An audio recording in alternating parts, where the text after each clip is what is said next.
गुल खिले गुलशन खिले, हाथ खिले गुलदस्ते। विज्ञापन सुनने वाले तमाम मतदाता बंधुओं को उद्घोषक BN सूर्या एवं पुष्पाश्री का प्यार भरा नमस्ते। धरती सुनहरी अंबर नीला हो, धरती सुनहरी अंबर नीला, हर मौसम रंगीला। ऐसा देश है मेरा हो, ऐसा देश है मेरा। कहते हैं कि मंजिलें उन्हीं को मिलती है जिनके सपनों में जान होती है। पंख से कुछ नहीं होता, हौसलों से उड़ान होती है। तो हौसले की उड़ान लेकर चुनावी क्षेत्र में, चुनावी मैदान में आ खड़ी हुई हैं ग्राम पंचायत राज पिपरिया वार्ड संख्या 17 से सुयोग्य, कर्मठ, लगनशील, शिक्षित, समाज सेवी महिला वार्ड सदस्य उम्मीदवार का नाम है मनीता देवी, जिनका चुनाव का चिन्ह है कुल्हारी छाप। मनीता देवी के पति का नाम है राजेंद्र कुमार। जी हाँ, तो बस इसी कुल्हारी छाप पर बटन दबाना है और रिकॉर्ड मतों से वार्ड सदस्य के पद पर बैठाना है मनीता देवी को, जिनका चुनाव का चिन्ह है कुल्हारी छाप। कुल्हारी छाप। जी हाँ प्यारे मतदाता बंधुओं, ये कुल्हारी का निशान, कुल्हारी छाप का निशान आपको EVM मशीन में 5वें नंबर पर स्थित है। तो 5वें नंबर के सामने नीला बटन दबाना है और रिकॉर्ड मतों से वार्ड सदस्य के पद पर बैठाना है मनीता देवी को।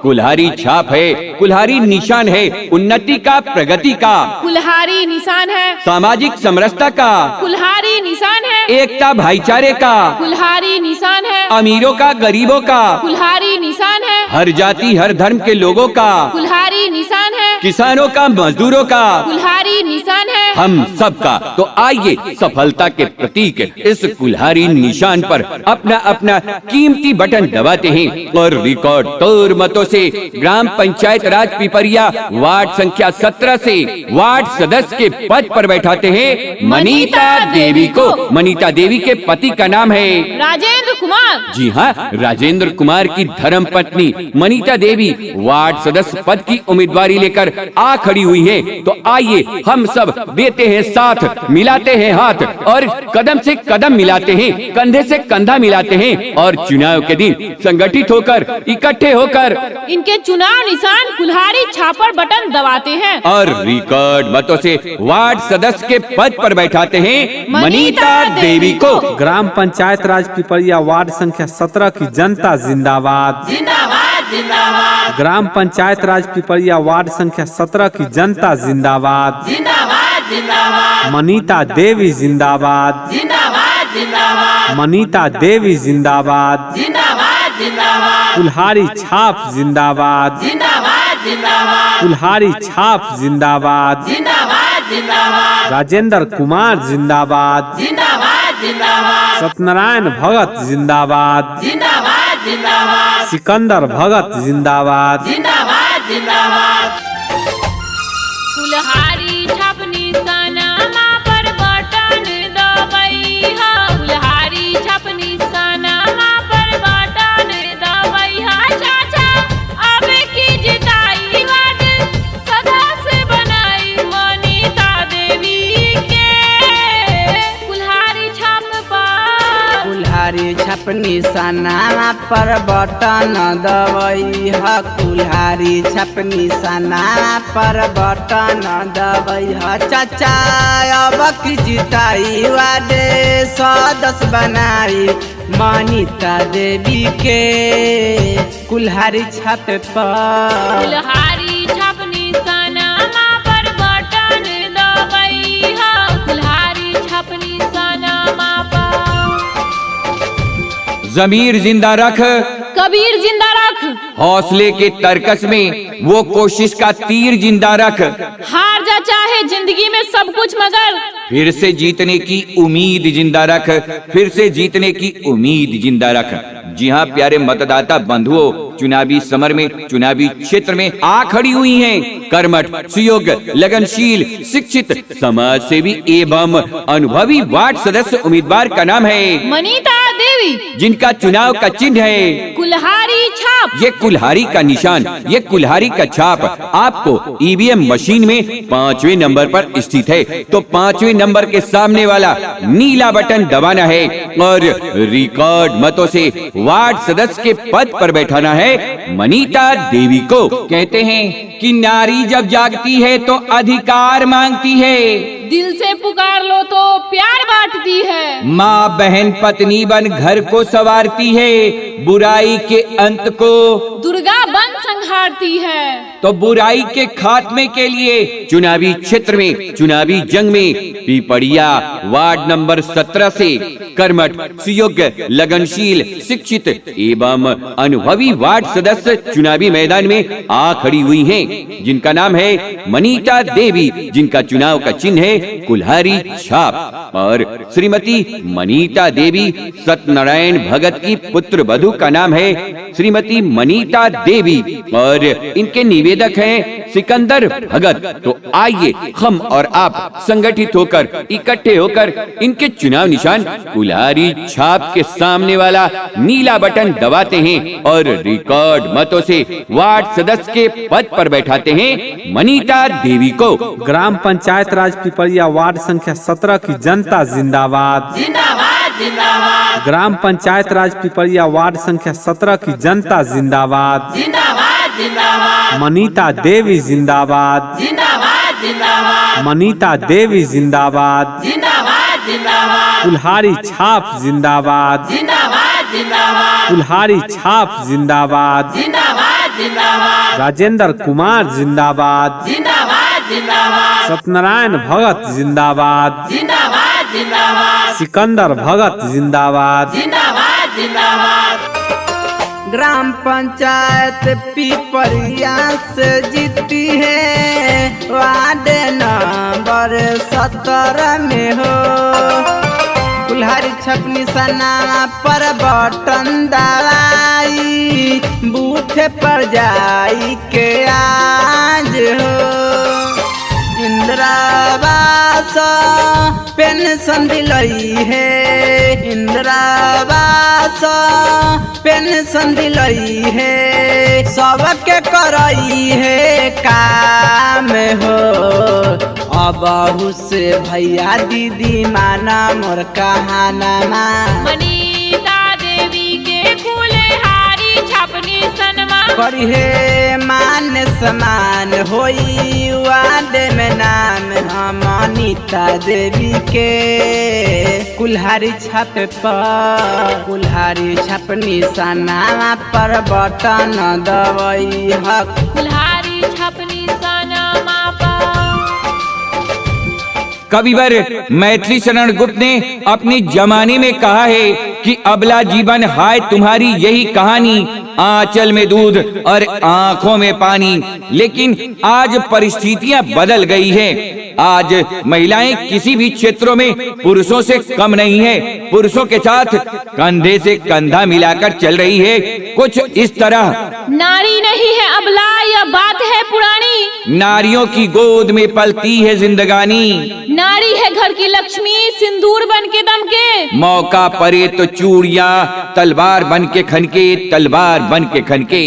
जी हाँ बहनों भाइयों, ग्राम पंचायत राज पिपरिया वार्ड संख्या 17 से सुयोग्य, कर्मठ, लगनशील, शिक्षित, समाज सेवी महिला वार्ड सदस्य उम्मीदवार का नाम है मनीता देवी। मनीता देवी के पति का नाम है राजेंद्र कुमार। जी हाँ, राजेंद्र कुमार की धर्म पत्नी मनीता देवी वार्ड सदस्य पद की उम्मीदवारी लेकर आ खड़ी हुई है। तो आइए हम सब देते हैं साथ, मिलाते हैं हाथ और कदम से कदम मिलाते हैं, कंधे से कंधा मिलाते हैं और चुनाव के दिन संगठित होकर, इकट्ठे होकर इनके चुनाव निशान कुल्हाड़ी छापर बटन दबाते हैं और रिकॉर्ड मतों से वार्ड सदस्य के पद पर बैठाते हैं मनीता देवी को। तो कहते हैं न रूप देखिए, न रंग देखिए, न जाति देखिए, न धन देखिए, दीवार गिराकर मजहब की दीवार गिराकर मजहब की मनीता देवी का कर्म देखिए। तो आइए इनके कर्मों को देखते हैं, सोचते हैं, समझते हैं, नापते हैं, तौलते हैं। तो सोच समझकर, जांच परख कर, नाप तौल कर ग्राम पंचायत राज पिपरिया वार्ड संख्या 17 से सुयोग्य, कर्मठ, लगनशील, शिक्षित, समाज सेवी एवं अनुभवी वार्ड सदस्य उम्मीदवार का नाम है मनीता देवी। मनीता देवी के पति का नाम है राजेंद्र कुमार, जिनका चुनाव का चिन्ह है कुल्हाड़ी छाप। कुल्हाड़ी छाप।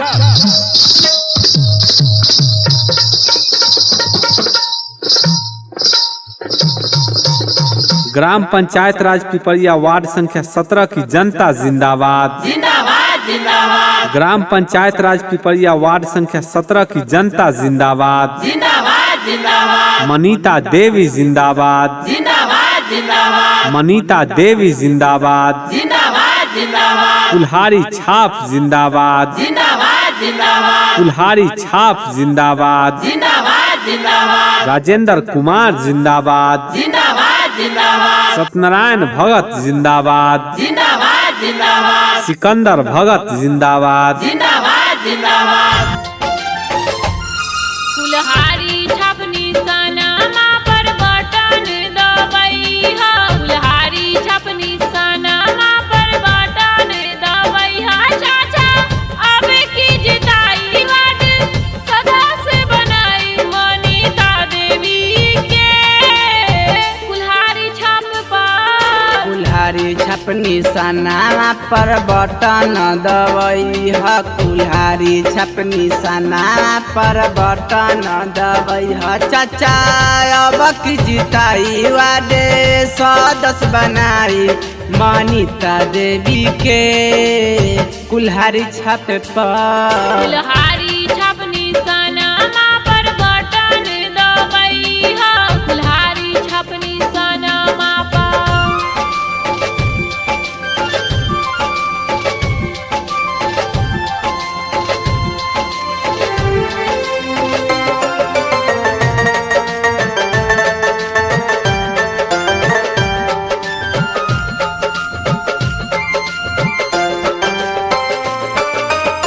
ग्राम पंचायत पिपरिया से जीती है वार्ड नंबर 17 में हो। कुल्हाड़ी छाप निशाना पर बटन दबाई बूथ पर जाई के आज हो। इंदिरावास पेंशन दिलई है। इंदिरावास पेंशन दिलई है। सबके करई है काम हो। अब से भैया दीदी माना मोर कहानमा। मनीता देवी के कुल्हाड़ी छाप निशानमा करी है मान समान होई वार्ड में नाम हम मनीता देवी के। कुल्हाड़ी छाप पर कुल्हाड़ी छाप निशाना पर बटन दबाई ह। कुल्हाड़ी छाप निशानमा पर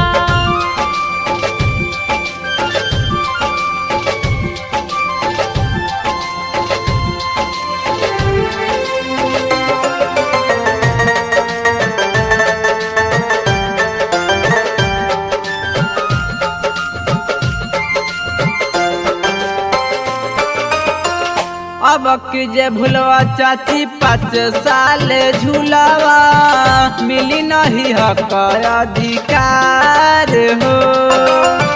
सबके मान समान दिलावई है बहना मनीता देवी हो। अब की चुनावा में बटन दबाई हा। अब की चुनावा में बटन दबाई हा। पूरा होई तोहर आस हो। ईवीएम मशीनमा में 5 नंबर छापवा मनीता देवी के कुल्हारी छाप है निशनमा चाचा अब की जिताई वादे 110 बनाई मनीता देवी के कुल्हारी छाप पर कुल्हारी छाप निशाना पर बटन दबाई हक कुल्हारी छाप निशाना मापा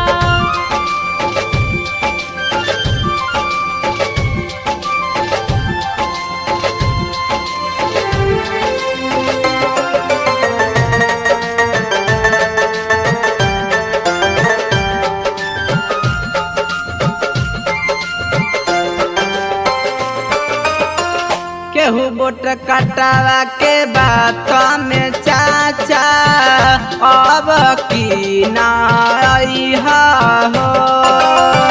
वार्ड नंबर 17 से चाची मनीता देवी के जीतई हो सांझ संगतिया कहे बात न भूलई हा सांझ संगतिया कहे बात न भूलई हा अब की जीतई हा हो कुल्हारी छाप निशाना पर बटन दबाई हा कुल्हारी छाप निशाना पर बटन दबाई हा चाचा अब की जिताई वाद सदा से बनाई मनीता देवी के कुल्हारी छाप पर कुल्हारी छाप निशाना पर बटन दबाई ह कुल्हारी छाप निशाना पर बटन दबाई ह चाचा अब की जिताई वादे